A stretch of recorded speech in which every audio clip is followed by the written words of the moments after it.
Hello guys, আসসালামু আলাইকুম। কেমন আছেন? আশা করি ভালো আছেন। অসাধারণ জনপ্রিয়তা নাটকের স্ক্রিপ্টগুলো এই ভিডিওতে রয়েছে। আশা করি নাটকের স্ক্রিপ্টগুলো দেখতে অনেক ভালো লাগবে। ভিডিওটি ভালো লাগলে অবশ্যই লাইক, কমেন্ট, শেয়ার করবেন, চ্যানেলটি সাবস্ক্রাইব করবেন। এরকম ভিডিও পেতে আমাদের চ্যানেলের সাথেই থাকুন। চলুন দেরি না করে ভিডিওটি শুরু করা যাক। বাসে করে আসি তো ট্রাফিক জ্যাম ছিল। বাসে? আপনার গাড়ি নেই? আমার গাড়ি থাকলে তোমাকে টিউশনি করতাম না। তাই তো। এই মামা, মামাকে ডাকছো কেন? চলেন। কোথায় যাবো? আগে চলেন, তারপর বুঝবেন। চলেন। আটো, কোথায় বসবো? এখানে। এখানে কেন বসবো? আমার এখানেই পড়তে ইচ্ছা করছে আজকে। এইখানে পড়বে তুমি? মাই গড। এখন স্যার হিসেবে আপনার দায়িত্ব আমাকে পড়ানো। কিন্তু তুমি যা শুরু করছো এভাবে তো আমি তোমাকে পড়াইতে পারবো না। আমি চিটাগং ইউনিভার্সিটি পড়তে চাই, ঢাকা ইউনিভার্সিটিতে না। হুট করে তুমি ঢাকা থেকে চিটাগং ইউনিভার্সিটি কেন শিফট করতে যাচ্ছ? স্যার, আমার বয়ফ্রেন্ড চিটাগং ইউনিভার্সিটিতে পড়ে, বুঝতেই তো পারছি। কার বয়ফ্রেন্ড? আমার। হোয়াট? পিচ্ছি মেয়ের বলে বয়ফ্রেন্ড আছে? পিচ্ছি? আমি পিচ্ছি না।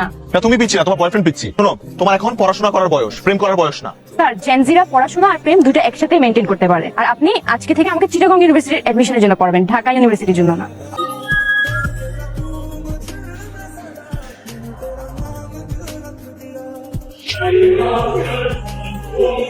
আগে দেখেন কোন একটা ভুল হচ্ছে। কত বড় সাহস! পার্কে গিয়ে আমার মেয়েকে প্রেম নিবেদন করছে। কত বড় সাহস! এই, তুমি কি, তুমি এই বাড়িতে টিউশনি করো, তুমি চাকরি করো আমাদের, তার মানে তুমি এই বাড়ির চাকর। ছি, তোমার মালিকের মেয়ের দিকে তাকাইছো, তোমার চোখ তুলে ফেলা উচিত। এই, পুলিশে ফোন করো, পুলিশে ফোন করে ওকে ধরে দাও। ও আজকে আমার মেয়ের সাথে এরকম করছে, কালকে আরেকটা বাড়িতে গিয়ে করবে। ও যেন কোনো বাড়িতে টিউশনি করতে না পারে তার ব্যবস্থা করো। তুমি তো একদম ছোট লোকের বাচ্চা কোথাকার। প্লিজ আন্টি, আপনি আমার মা বাবাকে নিয়ে কিছু বলবেন না। খুব লাগতেছে না? এই, তোমার কি ধান্দা ছিল?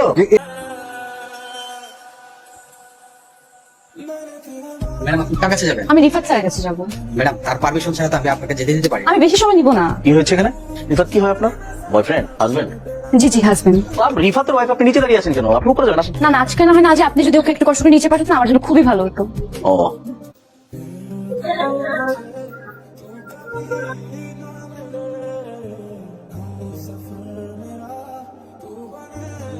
কি সমস্যা আপনার? আগেও একবার আমার ক্ষতি করার চেষ্টা করেছিলেন, এখন আবার ক্ষতি করার চেষ্টা করছেন। ওয়াই? আমি আপনার সাথে কোনো অন্যায় করেছি? কোনো কুপ্রস্তাব দিয়েছিলাম আপনাকে? না, দেইনি। কিন্তু আপনি উল্টা আমার ক্ষতি করার চেষ্টা করেছেন। আমার শুনতে হয়েছে আপনার মায়ের কাছ থেকে যে আমার ফ্যামিলি খারাপ, আমার বাবা মা খারাপ। সেদিন আমি কিচ্ছু বলি না, শুধুমাত্র আপনার দিকে তাকিয়ে। কারণ আমার মনে হচ্ছে আপনি ছোট মানুষ, আপনি হয়তো না বুঝে এই কাজটা করে ফেলেছেন। But not any more.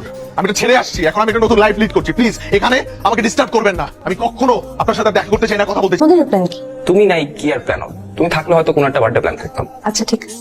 তারপর আমার বয়ফ্রেন্ডকে ওর বার্থডেতে সারপ্রাইজ দিতে আমি নিজে চট্টগ্রাম রওনা দিই। সেখানে গিয়ে আমি দেখতে পাই নিয়ে যাবে তোর বাসা, আইতে দে আইস। Happy birthday. থ্যাংক ইউ, কিন্তু তুমি এখানে? তোর বার্থডে সারপ্রাইজ দিতে আসছি। না সেটা ঠিক আছে, কিন্তু নিচে একটা কফি শপ আছে, খুব ভালো। তুমি এখানে 10 মিনিট বসে, আমার একটা ফ্রেন্ড আসছে, তোদের জাস্ট বিদায় দিয়ে আমি চলে আসতেছি। নিচে কি আসছে? আমি ইরা, আর তুমি? আমি শান্ত। তোমার এক্স? কি এক্স? আমি তোর প্রেজেন্ট গার্লফ্রেন্ড। তুমি প্রেজেন্ট গার্লফ্রেন্ড হলে আমি কি? প্লিজ 10 মিনিট নিচে আমি বলছি। তুমি কি বুঝাবা? হতে থাকে।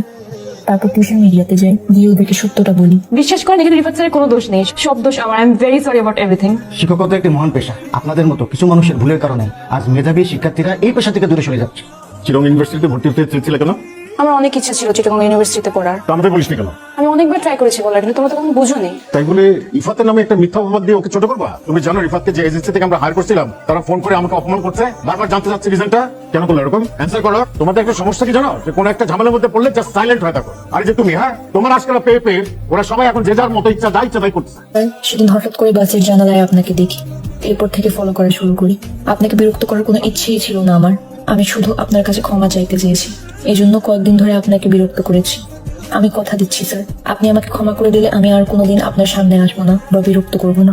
আপনি যদি আমাকে ক্ষমা করে দেন তাহলে আগামীকাল বিকেলে আপনার সাথে আমি দেখা করতে চাই। তুমি আমাকে বলেছিলে যে আমি তোমাকে ক্ষমা করে দিলে তুমি আমার আশপাশে থাকবে না কখনো।